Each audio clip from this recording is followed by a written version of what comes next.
नित्या भी जुड़ गए हमारे साथ। नित्या, आप बताइए, जो जसप्रीत बुमराह को आखिरी वक्त में पहले शामिल किया गया वनडे सीरीज में, फिर अब पता चला कि नहीं, वो तो नहीं शामिल हो रहे हैं, उनकी वो रिकवर नहीं हुए, तो ये जल्दबाजी क्या है? मतलब पहले आपको पता था वो फिट नहीं है, तभी आपने वनडे टीम में लिया नहीं, फिर आपने अचानक से उनको ले लिया, अब अचानक से बाहर कर दिया। तो ये कौन इतनी जल्दबाजी में फैसला ले रहा है? क्या बुमराह की एंड पे फीडबैक ठीक नहीं है, या जहां पर वो रिकवरी कर रहे थे बेंगलुरु में वहां से फीडबैक नहीं है? क्या चक्कर क्या है? बिल्कुल, ये सही सवाल आपने उठाया है नीरज सर की। जो है आखिर मामला क्या है? देखिए, बीसीसीआई के पास पैसे की कोई कमी नहीं है, दुनिया का सबसे अमीर क्रिकेट बोर्ड है।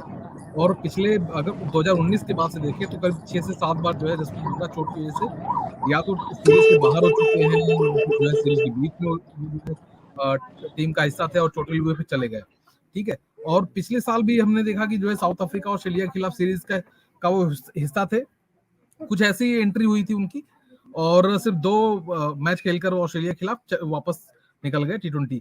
तो ये एक बड़ा मुद्दा रहा है लंबे समय से। और जब आप समझ सकते हैं कि आईसीसी टूर्नामेंट कितना अहम है भारत के लिए। इसी शर्त पर विराट कोहली की जो है कप्तानी चली गई कि जो है आपने आईसीसी टूर्नामेंट नहीं जीते।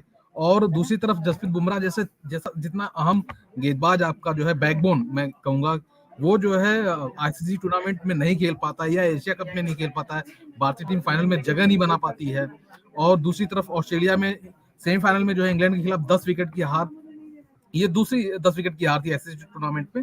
मैं कहूंगा पाकिस्तान के खिलाफ, फिर इंग्लैंड के खिलाफ। तो पाकिस्तान के खिलाफ तो खेले थे जसप्रीत बुमराह, लेकिन यहाँ नहीं थे। तो ये एक बड़ा अहम मुद्दा है, क्यों समझ नहीं पा रहे हैं आखिर इलाज कहाँ से करवा रहे हैं, या फिटनेस क्यों इतना इतना जो है खराब है। या चूंकि लगातार हम कह रहे थे कि बुमराह की चोट का एक सबसे बड़ा कारण जो है उनका यूनिक एक्शन है। तो अगर यूनिक एक्शन है तो कुछ बदलाव करना चाहिए, या कुछ ऐसे लोगों से उन्हें मिलना चाहिए जो कि कम से कम ये सॉर्ट आउट कर सके कि आखिर चोट की असल वजह क्या है। हालांकि अभी किस वजह से वो बाहर हुए हैं, इसकी असल पूरी वजह नहीं सामने आई है, क्योंकि बीसीसीआई ने अभी पत्ते नहीं खोले हैं, उसकी तरफ से कोई जो है इस तरह का मेल या इस तरह का जो इस तरह की जानकारी नहीं दी गई है, ऑफिशियल बयान नहीं है। लेकिन जो मीडिया इनपुट है उसके तहत तो यही है कि जो है जसप्रीत बुमराह एक बार फिर जो है वनडे सीरीज से बाहर हो गए हैं श्रीलंका के खिलाफ। और सबसे एक बात और सोचने वाली है कि देखिए, बुमराह ऐसे खिलाड़ी हैं जिन्हें हर कोई अपनी टीम में रखना चाहेगा, और किसी भी दम पर। ठीक है। और जो पिछला साल उनका था बहुत अच्छा था, इंग्लैंड में उन्होंने अच्छा परफॉर्मेंस दिया था। यहाँ हैरान करने वाली बात यह है कि वेस्ट इंडीज के खिलाफ सीरीज में उन्हें आराम दिया गया था वर्कलोड मैनेजमेंट के तहत। इस दौरान वो चोटिल हो गए, यानी बिना मैच के दौरान चोटिल नहीं हुए थे, ऑफ द फील्ड चोटिल हुए थे। एक बड़ा मुद्दा है। हालांकि देखना होगा कि जसप्रीत बुमराह की ये बिल्कुल, चोट कितनी जो है बिल्कुल, बड़ी है, कब वो वापसी कर पाएंगे। विमल भाई, यहाँ से वर्ल्ड कप तक टीम इंडिया को 17-18 मैच खेलने, अगर मैं गलत नहीं हूँ, तो आपको क्या लग रहा है कि क्या वो जो वर्कलोड के नाम पर खिलाड़ियों को रेस्ट दिया जाता था, अभी भी वो सिलसिला जारी रहेगा, या अब से वर्ल्ड कप तक आप ये देख रहे हैं कि नहीं, टीम इंडिया के सारे मेजर प्लेयर हैं वो सारे मैच खेलेंगे और रेस्ट वाली चीज नहीं देखने को मिलेगी, क्योंकि अभी हमें ये तय करना है कि हमारी बेस्ट प्लेइंग 11 कौन सी है? नीरज भाई, मुझे लगता है कि अब वो टाइम वर्कलोड मैनेजमेंट के नाम पे आप किसी को आराम नहीं देंगे। और मैं पूरी तरह से 10 खिलाड़ी आपके हर मैच में होना चाहिए, आप 11वें पे, और वो 11वां नाम मेरा जसप्रीत बुमराह का होगा। जसप्रीत बुमराह टू प्रीशियस एक कमोडिटी हैं। 2 खिलाड़ी, मतलब एक थोड़ा सा मैं हार्दिक पांड्या पे भी जाऊंगा। ये 2 खिलाड़ी ऐसे हैं जिनको आपको संभाल कर रखना है, सहेज कर रखना है। इनकी फिटनेस का इशू रहा है और इनका रिप्लेसमेंट नहीं है। ठीक है ना, आज के डेट में आपके पास बल्लेबाजों के रिप्लेसमेंट है, बड़े से बड़े बल्लेबाजों के रिप्लेसमेंट है। आप में हार्दिक पांड्या सडनली इस टीम से बाहर आते हैं, आपका कॉम्बिनेशन भरभरा के गिर जाता है। मेरा मानना ये है निजी तौर पे, और मैं सबसे पहले मैं बुमराह पे आता हूँ, फिर मैं पांड्या पे आऊंगा। मैं वानखेड़े स्टेडियम में पहुंचा था, अचानक खबर आई कि बुमराह को शामिल कर लिया गया है वनडे सीरीज के लिए। मैं खबर सुन के ही चौंक गया था कि मैंने बोला कि बुमराह को क्यों कर लिया गया है। मैं पहला सवाल था। फिर अब सिलेक्शन कमेटी भी बनी, चेतन शर्मा भी आ गए। अच्छा, बुमराह भी फिर आपने बाहर कर दिया पहला नंबर, और ये वही चेतन शर्मा थे। तभी भी मेरी यही समस्या है कि भाई आपने एक कॉल लिया, पहला नंबर, वही कॉल गलत था। मुझे बताइए, आप न्यूजीलैंड की जो टीम आ रही है वो केन विलियमसन नहीं है, यहाँ आ रहे हैं, बड़े बड़े खिलाड़ी उनके नहीं आ रहे हैं, आराम कर रहे हैं, भारत दौरे पे आ रहे हैं, इंपॉर्टेंट सीरीज है। हम यहाँ पर श्रीलंका के साथ खेल रहे हैं, जो वनडे सीरीज जीतेंगे जिसकी कोई ना माई बाप कोई वैल्यू नहीं किसी भी टर्म्स में, वहां हम बुमराह को धकेल रहे हैं। मेरा बुमराह इंजर्ड हुआ है, मैं चेयरमैन सेलेक्टर हूं या मैं कप्तान हूं या मैं कोच हूं, मैं जानता हूं कि बुमराह वो 2 महीने आईपीएल खेलेंगे, उसमें कोई डाउट नहीं है, नथिंग अगेंस्ट हिम।